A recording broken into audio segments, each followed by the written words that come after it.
Ini umum. Bisa di jabatan mungkin kurang menyenangkan, bisa di harta benda, bisa di persoalan. Nabi Yunus kan dia menjabat sebagai rasul, cuman dikerjai oleh orang, dilempar ke perut ikan paus sampai keluar. Bahasa Qur'annya, wa kadzalika nunjil mu'minin. Kalau ada orang beriman berzikir seperti sama yang dikerjakan oleh Yunus, kami selamatkan ia seperti kami selamatkan Yunus alaihissalam. Suami ke istri, istri ke suami, ke anak, ke tetangga, itu aja dulu. Jadi begitu Anda datang istighfar, astagfirullah wa zalamna anfusana, ingat-ingat dosanya apa. Ingat-ingat. Itu poinnya. Jadi satu itu dulu, ditaubat mengakui kesalahan. Yang kedua menyesal. Nyesal. Kenapa saya mesti melakukan itu? Biasanya gini, biasanya kalau kita sedang nggak stabil terus marah, hati kita tuh berkata padahal tadi nggak harus marah gitu. Oke, ini bagian terakhir. Setelah itu kita jeda sebentar, kita diskusi kalau ada yang mau ditanyakan. Kemudian nanti kita urutkan selanjutnya kemana amalan-amalan berikutnya. Terakhir.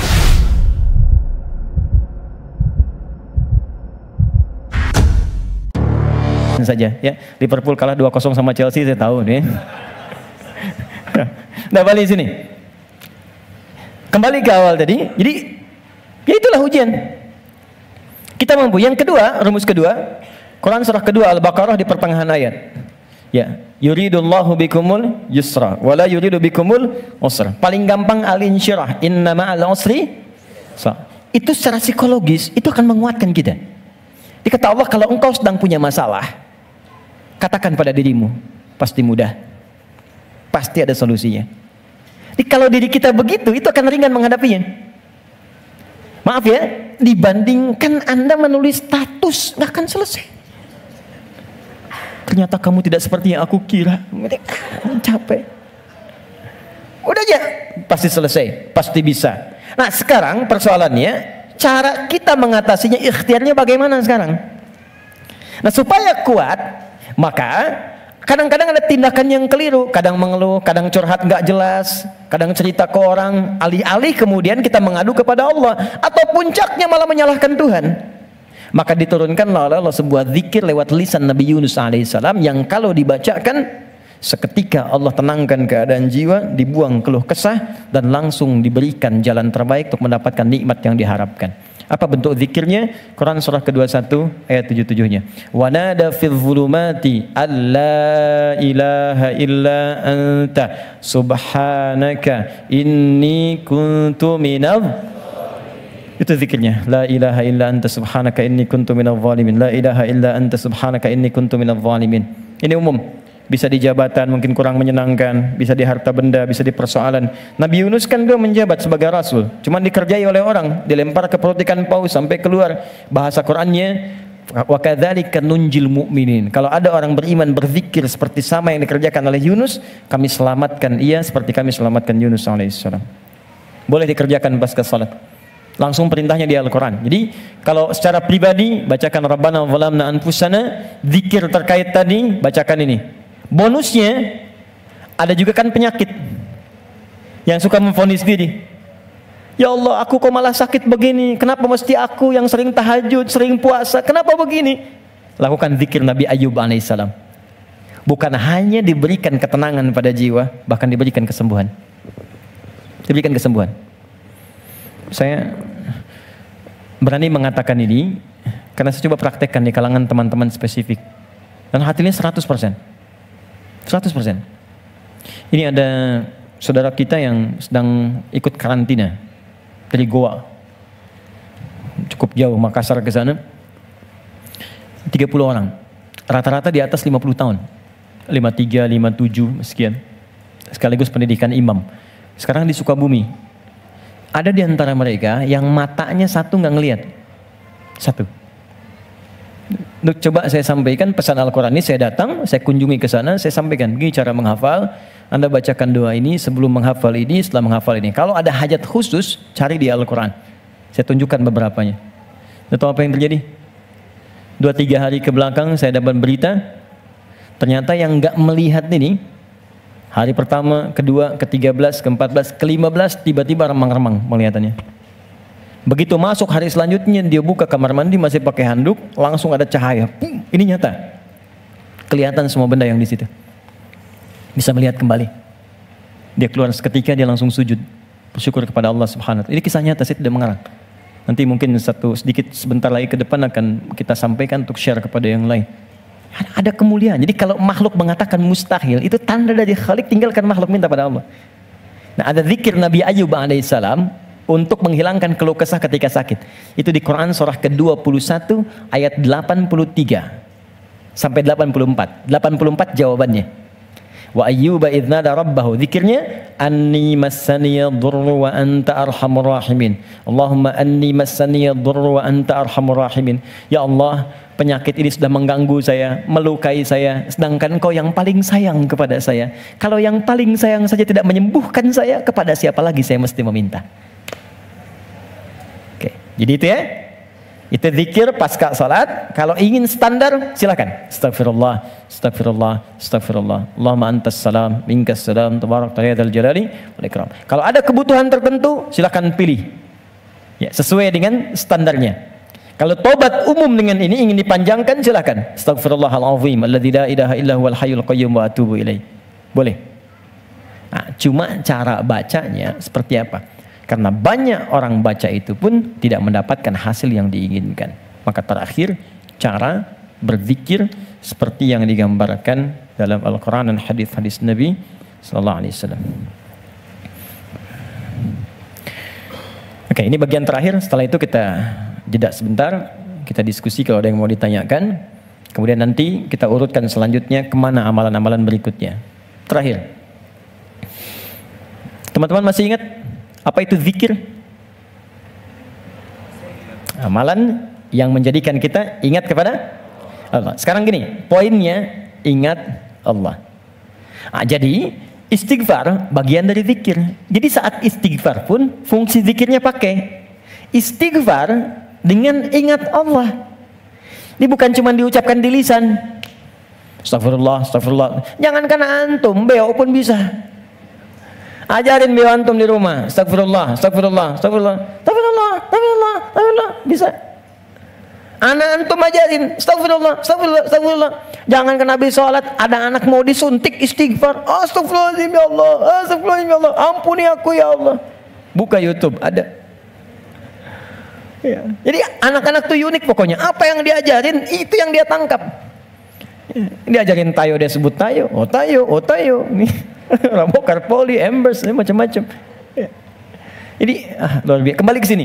Nah, jadi kalau kita ingin bacakan ini, maka fungsi zikirnya pakai ingat Allah. Nah, kalau kita ingin gunakan istighfar dengan mengingat Allah, bagaimana cara Allah meminta kita membaca istighfar itu? Itu yang kita keluarkan. Di Quran surah keempat An-Nisa ayat 17 sampai 18. Quran surah 4 ayat 17 sampai 18. Ini caranya. Kalau ini nggak dipakai, jangan harap mendapatkan apa yang tadi diinginkan. Innamat taubatu 'ala Allahi lilladzina ya'maluna su'an bijahanatin thumma yatubuna min qarib. Sungguh taubat yang hanya diterima oleh Allah itu. Jadi di sini ternyata berzikir dengan istighfar disandingkan dengan kalimat taubat.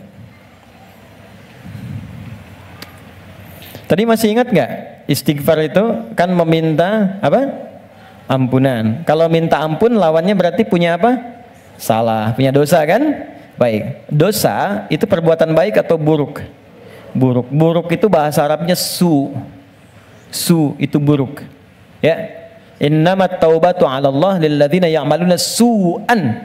Sungguh ada orang pernah berbuat dosa, su, perbuatan buruk. Kita ingin itu dihilangkan. Maka cara menghilangkan perbuatan dosa su tadi dengan berzikir. Ternyata zikirnya oleh Al-Quran disebut taubat namanya. Ini istighfar itu taubat. Dosa perbuatan salah. Kalau ingin digugurkan, minta ampun. Minta ampun bahasa Arabnya istighfar. Ketika akan minta ampun bahasa Qurannya disebut taubat. Apa itu taubat? Kembali kepada jalan yang benar. Bagaimana caranya? 3. 1, mengakui kesalahan yang dilakukan dalam bertobat itu. Jadi kalau sedang istighfar, sambil diingat dosanya apa. Jadi bukan cuma disebutkan di lisan astagfirullah, tapi dosanya nggak kebayang. Catat dulu, inventarisir dulu. Misal, Anda ingin istighfarnya dosa mata, ingat apa yang salah dengan mata? Pernah menatap tajam pada pasangan Anda? Pernah menatap tajam pada anak-anak Anda walaupun mereka tanpa salah? Kalau ada anak di bawah balik berbuat salah, jangan langsung dimarahi. Mungkin perilaku bapak ibunya yang salah. Kalau anak Anda sulit ke masjid, jangan dibentak. Mungkin dia melihat bapaknya yang dulu nggak pernah ke masjid. Anak itu cuma mengoleksi apa yang dia lihat, apa yang dia dengar. Jadi kalau dia berbuat keliru, jangan disalahkan dulu. Istighfar dulu. Saya salah ya Allah. Catat dulu. Jadi ketika Anda ingin Rabbana zalamna anfusana, anfus diri kita, anfus dari ujung kepala sampai ujung kaki. Apa yang salah di mata? Apa yang salah di lisan? Ingat ibu Anda, ayah Anda. Mungkin pekerjaan yang sulit itu bukan karena Anda kurang hebat, belum selesai dengan orang tua. Ada yang salah. Anda kebayang nggak? Anak muslim, ibu belum muslim, bapak masih non muslim, masih diminta oleh Quran berbuat baik pada orang tuanya. Jadi kalaupun ada anak masuk Islam, bapak ibunya belum, itu masih diminta oleh Allah dalam urusan dunia, sayangi mereka. Dapat pekerjaan, dapat gaji, bagi mereka. Kirim makanan, kirim hadiah. Sakit, beri, carikan rumah sakit terbaik. Berikan pelayanan yang paling bagus, even mereka non muslim. Dan minta dalam keheningan malam supaya diberi hidayah. Minta. Sekarang yang non muslim saja diminta kita berbuat baik, apalagi yang muslim. Sana berkata, mama sih, papa. Mungkin itu yang menghambat pekerjaan itu belum berlangsung sempurna. Dengan pasangan hidup, suami ke istri, istri ke suami, ke anak, ke tetangga, itu aja dulu. Jadi begitu Anda datang istighfar, astagfirullah, ingat-ingat dosanya apa? Ingat-ingat. Itu poinnya. Jadi satu itu dulu, ditaubat mengakui kesalahan. Yang kedua menyesal. Nyesal. Kenapa saya mesti melakukan itu? Biasanya gini, biasanya kalau kita sedang nggak stabil terus marah, hati kita tuh berkata, padahal tadi nggak harus marah gitu. Kenapa saya harus seperti itu? Itu lawamah namanya. Kenapa saya harus bentak anak saya? Kenapa saya harus bentak istri saya? Kenapa harus bersikap begitu pada pasangan saya, pada suami saya? Setelah itu Anda akan merasa salah. Ya Allah, salah saya. Astagfirullah, astagfirullah, astagfirullah. Nah, bacaan istighfar disertai zikir dengan kalimat taubat ini, itu yang akan menghunjam kepada jiwa. Sehingga akan terasa energinya beda, alirannya lain, dan sentuhan ke arusnya akan berbeda dibanding Anda hanya sekedar mengatakan astagfirullah, astagfirullah, Rabbana zalamna, nggak ada getarannya. Entah. Karena itu, begitu Anda merasakan, mengatakan, mengakuinya, menyesalinya.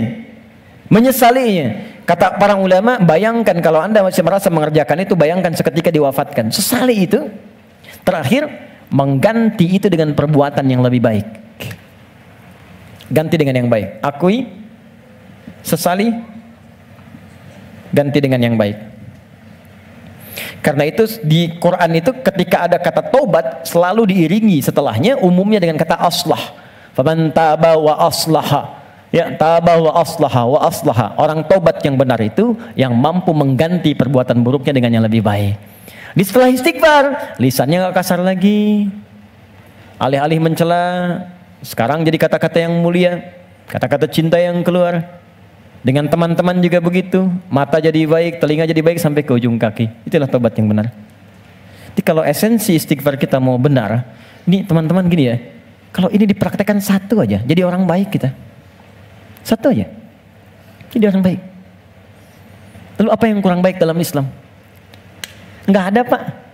Makanya jangan sembarangan menyebut Islam. Ini sekarang banyak di luar orang bikin isu tentang Islam, cuman salah.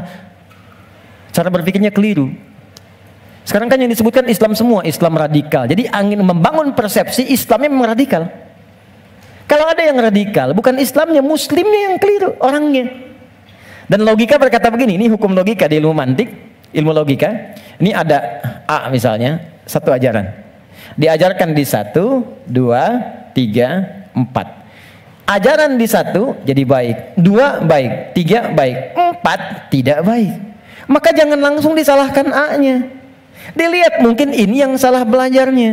Jadi kalau peci Anda tidak cukup dengan kepala, jangan dipotong kepalanya. Cari ukuran peci yang sesuai. Ini poinnya. Nah sekarang ini banyak sekali orang yang salah belajar tentang Islam, sehingga keluar perilaku yang tidak baik, yang disalahkan Islamnya. Celakanya dibangun opini dengan kalimat Islamnya. ISIS misalnya. ISIS itu kan disebutkan Islamnya. Islamis, sehingga seakan-akan Islamnya buruk. Saya kemarin membuat statement begini. Ya, tak kenal maka ta'aruf, bukan tak sayang. Ya, ta'aruf. Jadi tidak selalu kenal mesti sayang. Ya. Anda kenal dengan istri tetangga kan tidak harus sayang, ya? Kenal ya kenal saja, tak kenal maka ta'aruf. Kenalan kan? Anda tak tahu Senayan, datang ke Senayan kan? Anda tak tahu Aviara, datang ke sini. Anda tak tahu Ustadz Fulan, datangi, dengar, lihat. Anda tak tahu Islam, masuk aja dulu. Ya masuk aja dulu ke Islam. Masuk aja, lihat. Terus ikutin sholat, ikut baca Al-Quran, ikut belajar puasa. Yakin saya, begitu masuk gak akan keluar. Kalau benar belajarnya. Kalau belum siap masuk dengan pintu syahadat, lewat belajar dengan pintu sholat. Ikut-ikutan dulu pakai jilbab, ikut-ikutan ikut sholat, merasakan kenikmatannya, ikut puasa dulu. Begitu siap masuk lewat pintu syahadatnya. Enggak siap, enggak dipaksa. Indah semuanya. Tuh, ini poinnya. Jelas ya? Oke, jadi saya ingin apa yang kita lakukan itu punya makna. Saya senang paham. Saya tidak senang hafalan. Anda menghafal tapi nggak ngerti itu. Sama dengan sindiran Al-Quran. Banyak orang sekarang sholat menghafal tapi nggak paham yang dibaca. Coba jujur, saya sering katakan kalimat ini. Dari sekian ribu kita ruku dan sujud, sekian kali sholat, berapa persen yang kita pahami dari semua bacaan sholat itu? Ya, bagaimana bisa khusyuk kalau nggak ngerti yang diungkapkan? Oke, kita berhenti sampai sini. Jadi zikir yang pertama istighfar, yang kedua dihapus oleh Tengku Wisnu, yang ketiga sampai yang keenam, tapi nanti ada rekaman. Nanti dari setelah itu apa yang kita bacakan? Nanti setelah itu kita urutkan supaya nanti jangan salah persepsi.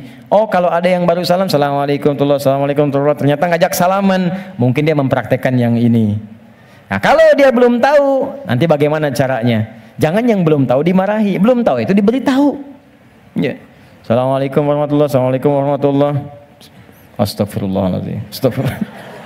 Ya marah orang. Ya. Nanti kita lihat seperti apa gambarannya. Ya.